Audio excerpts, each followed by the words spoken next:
ክብር ለኢየሱስ ይሁን። እንደ እግዚአብሔር ያለ ማንም የለም። ለጥቂት ደቂቃ የእግዚአብሔርን ቃል እንሰማለን። እግዚአብሔር ደግሞ ይናገረናል። ከጊዜ በኋላ የዚህ የቤተክርስቲያን እንቅስቃሴ ሰዎች ቤተክርስቲያን የሚሄዱበት፣ ወደ ቤተክርስቲያን የሚመጡበት፣ ከቅዱሳን ጋር ህብረት የሚያደርጉበት፣ እንደገናም ቤተክርስቲያን ወይም ቸርች ተብሎ የሚጠራው ነገር መልኩ እየተቀየረ፣ ትርጉሙ እየተቀየረ፣ መሰብሰባችን ምክንያቱ እየጠፋ ከቀን ወደ ቀን እንደ ቀልድ እየተቀየረ ያለበት ዘመን ላይ ያለ ነው። ይሄ ደግሞ ብርቅ አይደለም፣ አዲስም አይደለም። ቀድሞ ይከበር የነበረው ቤተ መቅደስ ይታጠንበት የነበረው፣ መስዋዕት ይቀርብበት የነበረው ቤተ መቅደስ ልክ እንደዚህ አይነት አጋጣሚ ገጥሞት ነበረ። ኢየሱስ መምጫው አካባቢ እንደሱ አይነት ነገር ገጥሞት ነበረ። ያንን እንደዛ የገጠመውን ነገር ኢየሱስ የቤተ ክርስቲያን ወይ ደግሞ የመቅደሱን ስርዓት ያስተካከለው በኃይል ነበረ። ሲመጣ በጣም የተበላሹ ነገሮችን አይቷል። የ12 ዓመት ሕፃን ልጅ ሆኖ መጥቶ አይቶታል። መሰዋያውንም አይቷል፣ መስዋዕቱንም አይቷል፣ የመቅደሱን ስርዓት አይቷል። ቤተሰቦቹ ይዘውት መጥተው በ12 ዓመቱ ጥለውት ሄደው ከዛ የተገኘው እዛው ነው፣ መቅደስ ነው። እና እዛ መቅደስ ነው እንግዲህ በአህያ ተጭኖ ሆሳና ተብሎ የመጣው። እና ምሽት መጥቶ አየ ይላል። ማታ አይቶት ነው ሄደው። በማግስቱ ነው ያንን ገበታ መገለባበጥ የጀመረው። ምክንያቱም የቤተ መቅደሱ ስርዓትና መልክ ሁኔታ በጣም ተበላሽቶ ነበረ። በክብር ይገባበት የነበረው መቅደስ በጣም በተዋረደ ሁኔታ ሰዎች ይገቡበት ነበር። የክብር ስፍራው በጣም ፋንድያ ምናምን የነበረበት፣ በጣም ቆሻሻ የነበረበት፣ ገንዘብ ለዋጮች፣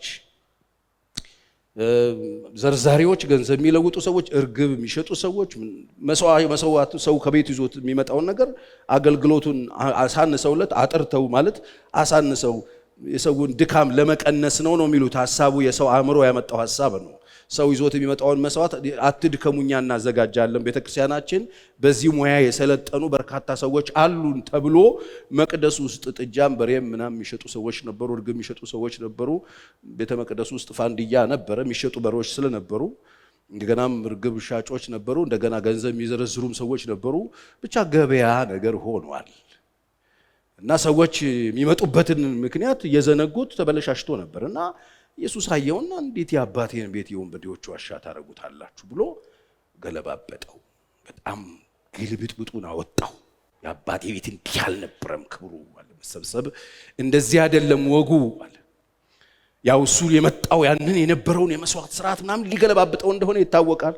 እዛ ጋር ምንም ስራ የለም፣ እሱ ነው መስዋዕት ሊሆን እየመጣ ያለው። ግን ቢሆንም ይሄ አልነበረም ክብሩ ብሎ በቀደመው ክብር የሚያቃትን የ12 ዓመት ልጅ ሆኖ ሲመጣም ያየው አሁን አልነበረም።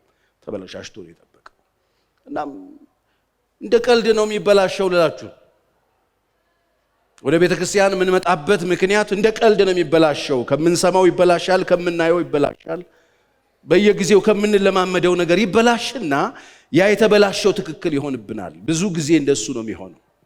ስለዚህ ወደ ቤተ ክርስቲያን ስንመጣ፣ ወደ ጸሎት ቤት ስንመጣ፣ ቅዱሳን ከቤታችን ተነስተን እንደዚህ አይነት ቦታ ስንመጣ ለምንድን ነው የምንመጣው? የምንመጣበት ምክንያት መታወቃል። አሁን ሰዎች በተለያየ ምክንያት ይመጡና የመጡበት ጉዳይ ሲጠፋ እንደገና ተበትነው ሲሄዱ ታያላችሁ። ምክንያቱም አንድ ወጥ የሆነ የምንመጣበት ምክንያት ስለሚያስፈልገን በተለያየ ምክንያት ሰዎች ወደ ቤተ ክርስቲያን ወደ ቅዱሳን ህብረት ይሰበሰባሉ። ግን ዛሬ የተወሰነ ወደ ቤተ ክርስቲያን ለምንድን ነው የሚሄደው? በቃ ከዚህ ቀን ጀምሮ ለምንድን ነው የሚሄደው ብላችሁ ለምንድን ነው መጣችሁት? ለምንድን ነው ወደ ቤተ ክርስቲያን የምትሄዱትስ የምትመጡትስ? እሱ ላይ አስምረን ትንሽ ነገር ልነግራችሁ። መጽሐፍ ቅዱስ ለመግቢያ ቀዳም ነው መዝሙረ ዳዊት 133 የሚታወቀውን አንድ ጥቅስ አነብላችሁና ቶሎ ብዬ የተወሰኑ ፖይንቶች ነግራችኋለሁ። ወንድሞች በህብረት ቢቀመጡ እነሆ መልካም ነው፣ እነሆም ያማረ ነው። ከራስ እስከ ጢም እንደሚፈስ እስከ አሮን ጢም በልብሱ መደረቢያም እንደሚወርድ ሽቱ ነው። በጽዮን ተራሮች እንደሚወርድ እንደ አርሞኒምም ጠል ነው። በዚያ እግዚአብሔር በረከቱን ሕይወቱንም እስከ ዘላለም አዟልና ይላል። ስለዚህ ወደ ቤተ ክርስቲያን ለምንድን ነው የምንመጣው? አሁን የጋራ አቋም ይዘን እንድንሄድ ነው። አንደኛ ህብረት ለማድረግ ነው የምንመጣው። ህብረት ልናደርግ ነው የምንመጣው። ምንድነው ህብረት? ህብረት ይሄው ለዘላለም የታዘዘበት በረከቱን እግዚአብሔር ያስቀመጠበት ሕይወትን ያዘዘበት ቦታ ስለሆነ ስለዚህ ወደ ቤተ ክርስቲያን ስንመጣ ለምንድን ነው የምመጣው? ህብረት ላደርግ ነው የምመጣው። በሉት እስቲ ህብረት ነው የምናደርገው። ህብረት ማድረግ ምን ይጠቅማል? በግሌ እኔ በነጠላ እኔ በሲንግል ብቻዬን ልክ እንደ ዘንድሮ ትዳር ማለት ነው ሲንግል የሚባል የለም። ህብረት የሚባል ነገር አለ። እግዚአብሔር በህብረት ውስጥ ብቻ ያስቀመጣቸው በረከቶች ስላሉ ስለዚህ የመጀመሪያ ቤተክርስቲያን የምንሄደው ከቤታችን ተነስተን ጠዋት ተነስተን ልጆቻችንን ስናጣጣብ እኛ ስንተጣጣብ ቤተክርስቲያን ወላጅ አምጡ ስለምንባል የቀሪ ተመዝግቦ ስለምንቀር አይደለም። ወደ ቤተክርስቲያን ወደ ቅዱሳን ህብረት ስንመጣ እግዚአብሔር ለዘላለም ያዘዘው በረከትና ሕይወት ስላለ በህብረት ውስጥ የሚገኘውን ሕይወትና በረከት ለመካፈል በህብረት ውስጥ ብቻ የሚገኘው ቤታችሁ ቁጭ ብላችሁ ብታገኙት አይደለም። በህብረት ውስጥ ብቻ የሚገኝ በረከት ለመካፈል ከቤታችን እንመጣለን። ምን ፈልገን? በረከቱን ፈልገን ሕይወቱን ፈልገን። አንድ ሕይወት አለ በህብረት ውስጥ የሚለቀቅ ሕይወት። ስለዚህ መጀመሪያ ቤተክርስቲያን ስንመጣ በዚህ ይህንን ጠብቀን ነው የምንመጣው፣ ሕይወትና በረከትን ለመካፈል። በረከት ዱቄት አይደለም፣ በረከት ዘይት አይደለም፣ በረከት ቂንጬ አይደለም። በረከት እሱ አይደለም። በረከት ሰማያዊ ነው። በረከት የእግዚአብሔር ነው። በረከት ራሱ እግዚአብሔር ነው። ክብር ለእግዚአብሔር ይሁን። የጎደለንን የምንሞላበት ሙላታችን ነው እሱ። ሁለተኛ ከቤታችን ስንነሳና ልንመጣ ስናስብ በተቻለ መጠን ደስተኞች መሆን አለብን። ደስ ብሎን ነው መምጣት ያለብን። ቆዝመን አይደለም፣ አዝነን አይደለም። ወደ እግዚአብሔር ቤት እንሂድ ሲሉኝ ምን አለኝ? ደስ አለኝ። ወደ እግዚአብሔር ቤት ስትመጡ በደስታ ደስ ብሏችሁ መምጣት አለባችሁ። ለምን? እድል አገኛችኋ ከቅዱሳን ጋር ህብረት ልታደርጉ። በህብረት ውስጥ የተዘጋጀው በረከት የእናንተ ሊሆን፣ በህብረት ውስጥ ያለውን ሕይወት ልትካፈሉ፣ ልክ እንደ ጌታ እራት የክርስቶስን ስጋና ደም ልትካፈሉት፣ የክርስቶስን የሕያው ቃሉን ልትካፈሉት፣ ሕይወት የሆነውን ቃል ልትካፈሉት ስለሆነ ደስ ብሏችሁ ነው መምጣት ያለባችሁ። ደስታችሁ ከቤት ነው የሚጀምረው። እዚህ ጋር ስትመጡ ከዚህ የተበጠሰ የሚወረወር ደስታ የለም። ዝግጅታችሁ ነው ፈውሳችሁን የሚያፈጥነው። ለዚህ ነው መጽሐፍ ሲነግረን 121 ቁጥር 1 ላይ ወደ እግዚአብሔር ቤት እንሂድ ሲሉኝ ባሉኝ ጊዜ ምን አለኝ? ደስ አለኝ። ስንት ሰው ነው ተነስቶ በደስታ ደስ ብሎት ነው የሄደው። አሁን እኮ የምንመጣበት ምክንያት ሲጠፋብን ደስታ ሊኖረን አይችልም። የምንመጣበትን የምናገለግልበትን ቤተክርስቲያን የምንሄድበት ምክንያት ከጠፋብን እንደዚህ ሊለን አይችልም። ምክንያቱ ለህብረት ከሆነ የተዘጋጀው ለዘላለም ሕይወትና በረከት የተዘጋጀበት እንደሆነ አውቀን ሁላችንም ስንነሳ ደስ ነው የሚለን። ለምን? ሕይወት ነው መካፈለው። ለምንድን ሄጄ በረከት ነው መካፈለው? ደስ ብሎን ወደ እግዚአብሔር ቤት እንሂድ ሲባል ደስ ብሎን መነሳት አለብን። ሌላ ወደ እግዚአብሔር ቤት ስንመጣ፣ ወደ ቅዱሳን ህብረት ስንመጣ ለምንድን ነው የምንመጣው? ልባችንን በእግዚአብሔር ፊት ልናሳይ፣ ልባችን ልናቀና፣ እሱን ልንፈልግ። በደን አገኘው ይሆን ጋሽንትናን? አሁን እኮ ቤተክርስቲያን እንደ አንዳንድ ጂም ሆነ ቦታ አሉ። በቃ ኮኔክሽን ሰዎች የሚገናኙባቸው ቦታዎች አለ። ኮኔክሽን አይደለም። በእግዚአብሔር ፊት መተን ምሪት ልንቀበል፣ እርሱን ልንፈልገው፣ ከእርሱ ጋር ልንገናኝ። አባታችን ነው። ከእሱ ጋር ልንሆን ልባችንን አቅንተን መምጣት አለብን። በደስታ ሆነን ከእሱ ጋር ለመገናኘት ልባችንን ቅን አድርገን እሱን ፍለጋ መምጣት አለብን። የምትመጡበት ምክንያት ከጠፋባችሁ ከቤተ ክርስቲያን ሸሽታችሁም ሆነ ወድቃችሁ ለመቅረት ምክንያት አያስፈልጋችሁ።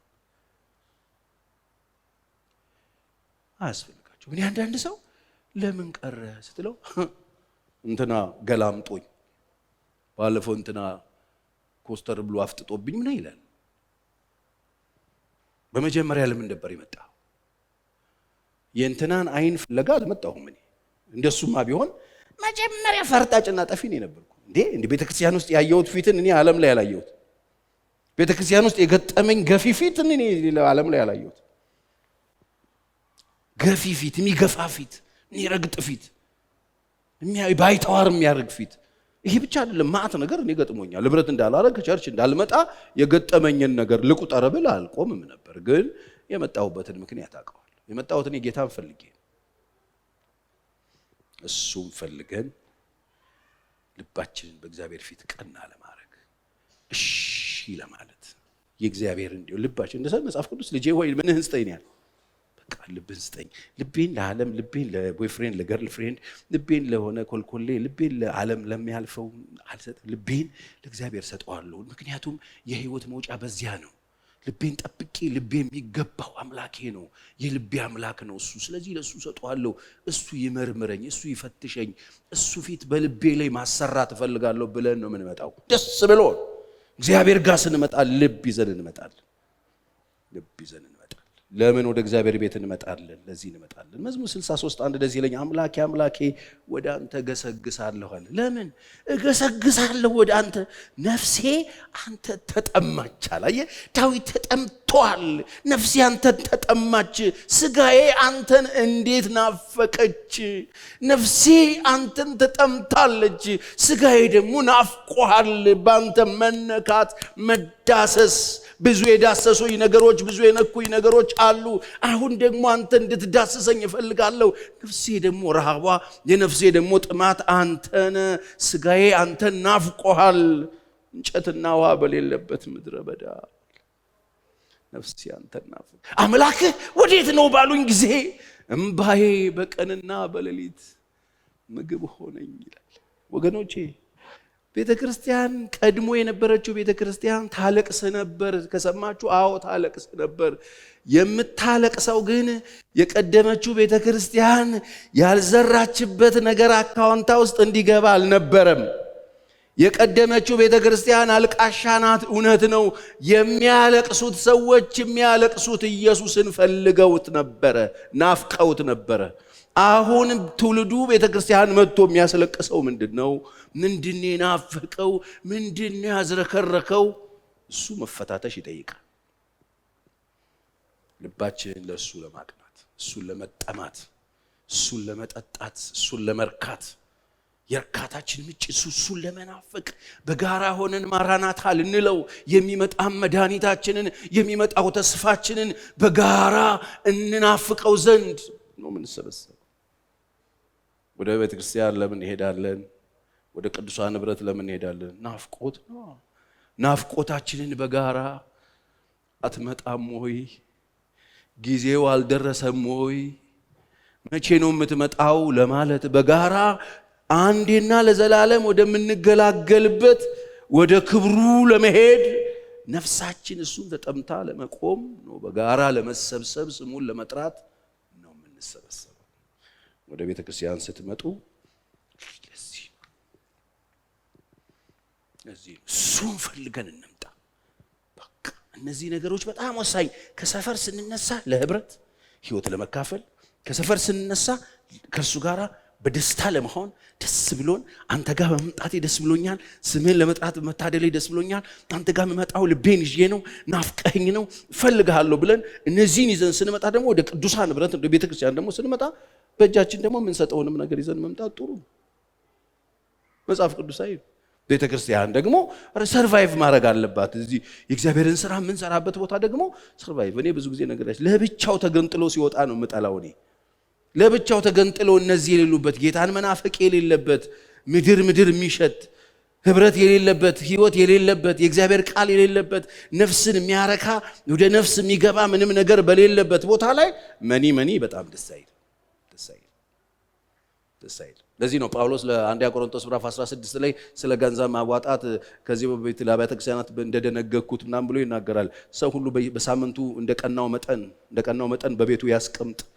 በመስመባውን አስራቱን የፍቅር ስጦታውን ይዞት ያስቀምጥና ምን እሰጣለሁ እንዳይል በሳምንቱ ሲንቀሳቀስ ይሄ ጌታ ነው ብሎ ያስቀምጥና ስለ ገንዘብ ማዋጣት እኔ ስመጣ እንደው ችኩል እንዳይል ነገሩ። ጳውሎስ እኮ ነው እያንዳንዱ ሰው በሳምንቱ እንደቀናው ከዛ በሳምንቱ ሲመጣ ይዞ ይምጣ ብሎ ይናገራል። ያስፈልጋል። በዘዳግም 16 ላይ እንደዚህ የሚል ቃል አለ። በዓመት 3 ጊዜ የቂጣ በዓል፣ በሰባቱ ሱባኤ በዓል፣ በዳስም በዓል ወንዶች ሁሉ በአምላክ በእግዚአብሔር ፊት እርሱ በመረጠው ስፍራ ይታዩ በእግዚአብሔር ፊት ባዶ እጃችሁን አትታዩ ብሎ ይናገራቸዋል። በእግዚአብሔር ፊት ሲመጡ ቅዱሳን የዛኔ እንግዲህ የተነገራቸው ሲመጡ ባዶ እጃችሁን አትሁኑ። ለእግዚአብሔር የሚሆነው አቅሙ እኮ እንደፈቀደ ነው ሰው ይዞት የሚመጣውን ነገር። እግዚአብሔር ቤት ስትመጡ የምትሰጡትንም ይዛችሁ ለእግዚአብሔር የሚሆን ነገር፣ ለጌታ ቤት የሚሆን ነገር፣ አገልግሎት ለመደገፍ፣ የእግዚአብሔርን ስራ ለመስራት፣ አብረን ለመቆም ይዘን እንምጣ። እዚህ ስንመጣ አይደለም ትዝም ከቤታችን አስበን ብዙ ጊዜ ላልዬ እዚህ ጋር ሲናገር ሰምታችሁታል። ተዘጋጅታችሁ ይዛችሁ ነው ለእግዚአብሔር ስራ። ምንም ችግር የለውም። ይሄን የምታረጉት እንዳልኳችሁ ገብቷችሁ ነው። ልባችሁ የተሰጣችሁ ሰዎች ከሆነ ይሄ አይከብዳችሁ።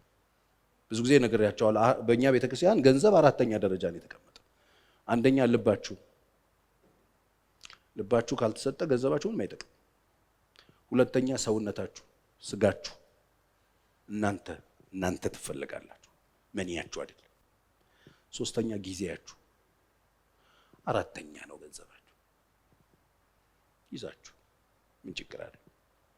ዛሬ ዓለም በተለያየ ምክንያት አመጽን እያጎለመሰች አመጽን እያወፈረች አመጸኞች ፋፍተው ብቅ ሲደነፉባት ሀገሩ አይታያችሁ? ፍራ እግዚአብሔር የሌላቸው ጦረኛ ሰዎች፣ ህዝብ ከህዝብ የሚያስጫርሱ፣ ደም የሚያፈሱ፣ ትውልድን የሚፈጅ ነገር የሚሰሩ ሰዎች ባለጠጋ ሆነው አላያችሁም? ባለጠጋ እኮ ያደረጓቸው ሰዎች አሉ። እነሱን ሰፖርት ያደረጓቸዋል፣ በስራ ሰፖርት ያደረጓቸዋል፣ በገንዘብ ሰፖርት ያደረጓቸዋል፣ ላይክ ያደረጓቸዋል፣ ሰብስክራይብ ያደረጓቸዋል፣ ሼር ያደረጓቸዋል።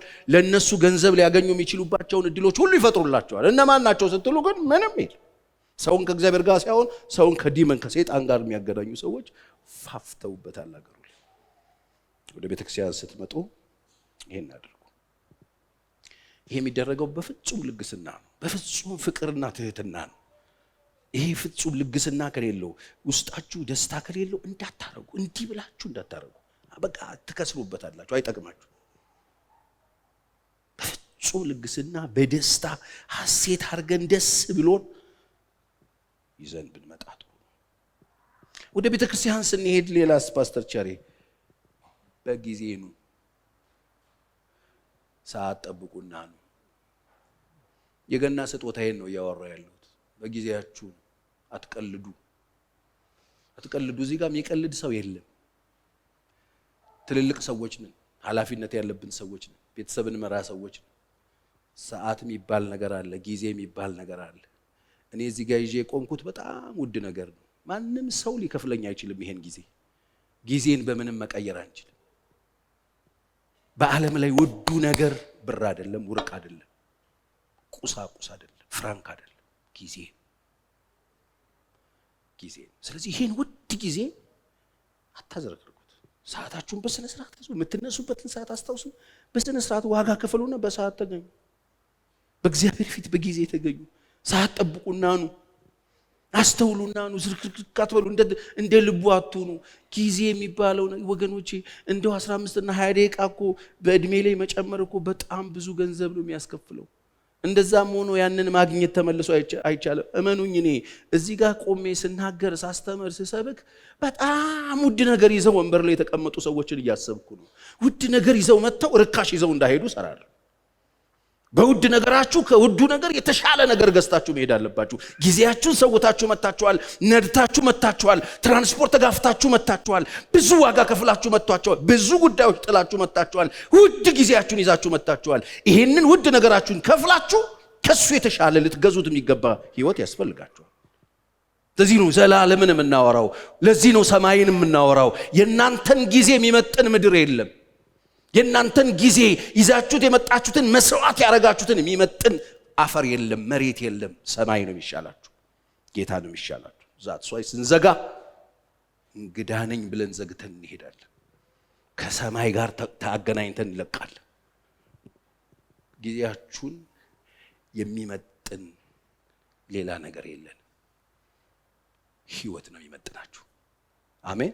ክርስቶስ ነው የሚመጥናችሁ። ስለዚህ በጊዜ ነው።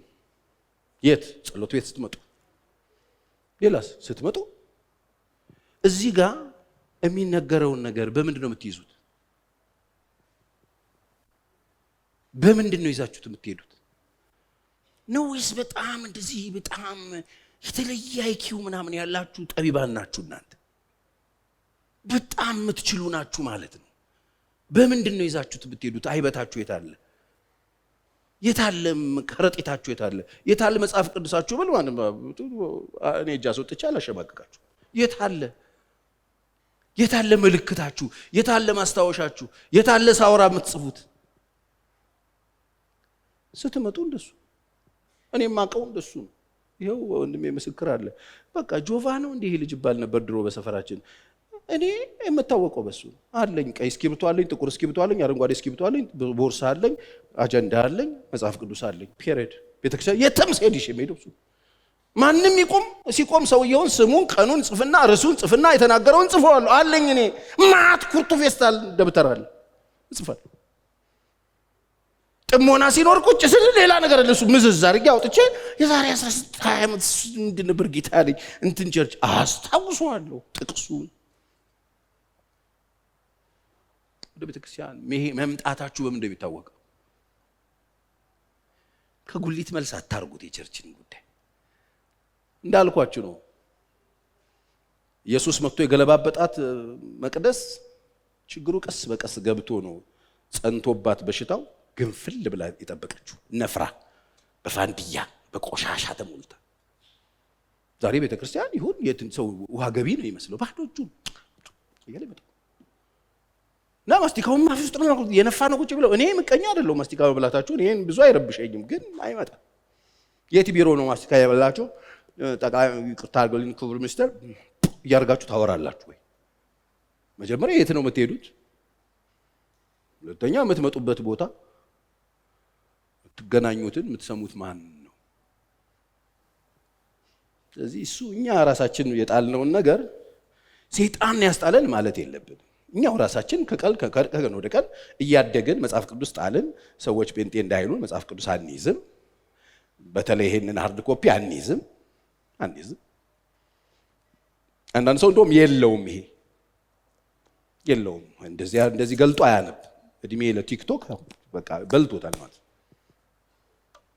ወደ መቅደስ ስትመጡ፣ ወደ ቤተክርስቲያን ስትመጡ መጽሐፍ ቅዱስ ይኖራችሁ፣ የምትጽፉበት ይኖራችሁ። በቀኑ የተላለፈውን መልእክት ጻፉት ለእናንተ እግዚአብሔር በዚህ ቀን ያላችሁ እንድታስታውሱ።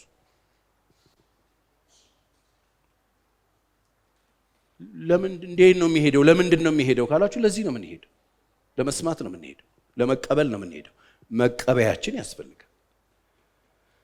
ሌላ ወደ ቤተክርስቲያን ስንመጣ እንደው ስለ እግዚአብሔር ብላችሁ ልክ ደጁ ላይ ስትደርሱ ሞባይላችሁን ሳይለንት አድርጉት።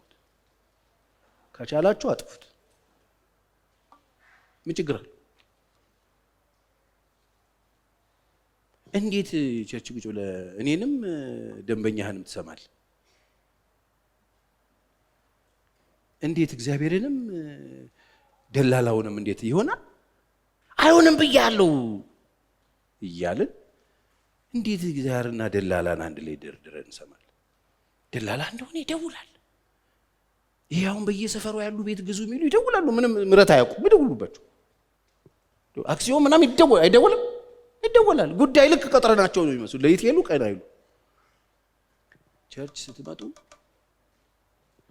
በእኔ ይሁንባችሁ ዝጉት። አንተ ግን ልትጸልይ ስታስብ እልፍኝህን ዝጋ እኮ ነው ያለው አይደል እንዴ? በቃ ልንጸልይ እኮ ነው እልፍኝ የምንዘጋው። የምንዘጋው እልፍኝ የትኛው እልፍኝ መስሏችሁ? የትኛው የሚዘጋ ቤት ነው ያለን? ደሞኛ ስንት ሰው ነው የሚዘጋ መኝታ ቤት ያለው? እውነት ነው ከተማ አካባቢ ያለ ሰው ሊዘጋ ይችላል። አሁን ገጠር ያለ 10 ቤተሰብ የሚኖርበት ቤት የትኛው ነው የሚዘጋው? ምኑ ነው መጋረጃ? ምኑ ነው የሚዘጋው? አንተ ግን እልፍኝ ዝጋ እኮ፣ ልብህን ዝጋ፣ ጆሮህን ዝጋ፣ ሌላ ነገር ሲልዱን እና እኔም ብቻ ስማኝ ነው እኮ። ሌላ እኮ ታሪክ የለም። እልፍኝን ዝጋ እኮ ሌላ ነገር አይደለም። ዝጉት፣ ሳይለንት አድርጉት። የሚቀርባችሁ ነገር የለም። እመኑኝ። ጣጣውን ጨርሱና ስትመጡ እንደሱ አድርጉ። ወደ ቤተክርስቲያን ስትመጡ ይሄን ብታደርጉ በጣም ጥሩ ነው። ሌላው ስትመጡ ቤተክርስቲያን እዛ አካባቢ የምናቆማቸው ሰዎች አሉ። እነሱ ሰዎች እናንተን ለማስተናገድ ነው የቆሙት አሸሮቹ። እነሱ የሚሏችሁን ስሟቸው። ሲሉ ሂድ፣ እዚህ ጋር ቁጭ በል ሲሉ ቁጭ በል፣ ና ሲሉ ኢግኖር ገጭተህ ምናምን ትሄዳለህ እንዴ? ነይ እዚህ ጋር ስትባይ ምንድነሽ ነው ብለህ ገላምጠሽ ምናምን ትያለሽ እንዴ? የት ካፌ መሰለሽ እንዴ መጣሽው? ታዘዙ በቃ ምን ችግር አለው? ለአቀማመጥ እንዲመች ነይ ሲልሽ ነይ፣ ቁጭ በል ስትልህ ቁጭ በል፣ እዚህ ጋር ሁን ስትሉ ጠጋ በል ስትባል ትላለህ እንዴ? እንደዚህ የምትል ከሆነ ሰንዴ ስኩል ግባ እዛ ከኋላ ልጆቹ ጋር። እዚህ እኮ አደልት ነው አይደል? እዚህ ያለው ትልልቅ ሰዎች ነው። ታዘዙ። እነሱም እንደናንተ ሊያመልኩ ነው የመጡት፣ ቤተክርስቲያንን ለማገዝ ነው የሚቆሙት። ስለዚህ ቅዱሳን ይሄን ብታደርጉ በጣም አሪፍ ነው። በመጨረሻ ቤተክርስቲያን ስትመጡ በተቻለ መጠን ፕሮግራም ጨርሱ እናውጡ።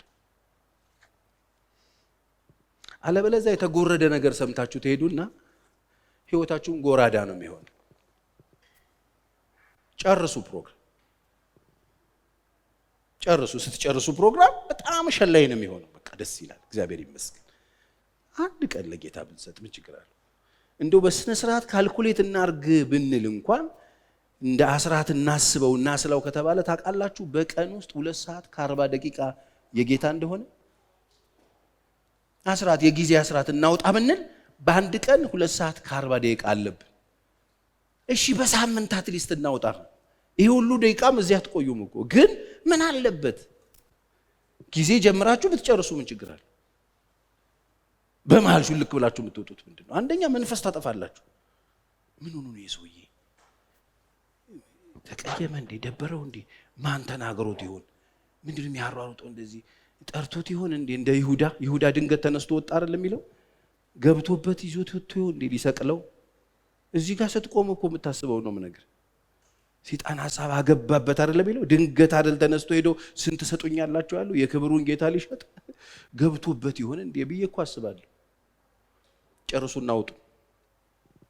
እግዚአብሔር ማስተዋል ይስጥ። እግዚአብሔር ይርዳ። ስለዚህ ቤተክርስቲያን የመጣ ነው ለህብረት፣ ደስ ብሎ ቃሉን ልንሰማ፣ ልባችን ላይ እግዚአብሔር ዘር እንዲዘራ። ክብር ለእግዚአብሔር ይሁን። አሜን። ጊዜያችንን ሰጠን፣ ልባችንን ሰጠን፣ ገንዘባችንን ሰጠን፣ እግዚአብሔር የሰጠንን ነገር አካፍለን፣ ከዛ ደግሞ እግዚአብሔር ፊት የተሰጠንን በረከት ይዘን ጠብቀን ጌታን እየናፈቅ ነው በጋራ ህብረት አድርገን ወንድሞቻችንና እኔ ድሮ ቸርች በጣም ደስ የሚለኝ ከቃሉ በላይ ምን እንደሆነ ታውቃላችሁ? ሰላምታ።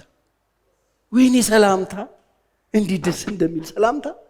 ነገ ቸርች ላይ በር ላይ እንትና አይተሉ ፕሮግራም ካለቀ በኋላ በር ላይ የሆነ መዝሙር ይከፈታል፣ የሚሸጡ ካሴቶች አሉ፣ ሰው ይገዛል። ቸርች ውስጥ አይሄድም ሰው ረጅም ሰዓት ሰው ሰላም ይባባላል። አሁንስ ልክ ሲደወልላት ወየውሊ ሰው ትነኪና የተባለች ነው። ምንድነው የሚያሯሩጣችሁ? ይህ ልትሄዱ ነው? አንድያችንን እንሄዳለን አይደል? ሌላ መሄጃ ተገኘ እንዴ? ወይ ንገሩን፣ እኛ አልሰማን። ጊዜ ውሰዱ፣ እርፍ በሉ። እግዚአብሔር ከብዙ ነገር ያድናችኋል። አሜን። እዝክነ ብትሉ እግዚአብሔር ለእናንተ የምትጽናኑበትን ብርሃን የያዘ ሰው አብሯችሁ ሊኖር ይችላል። ሽል እንዳትሉት፣ ከጌታ ጋር እንዳትጠፋፉ፣ ሞኞች እንዳትሆኑ። ስለዚህ እስከ መጨረሻ ጊዜ ውሰዱና ቆይታ አድርጉ።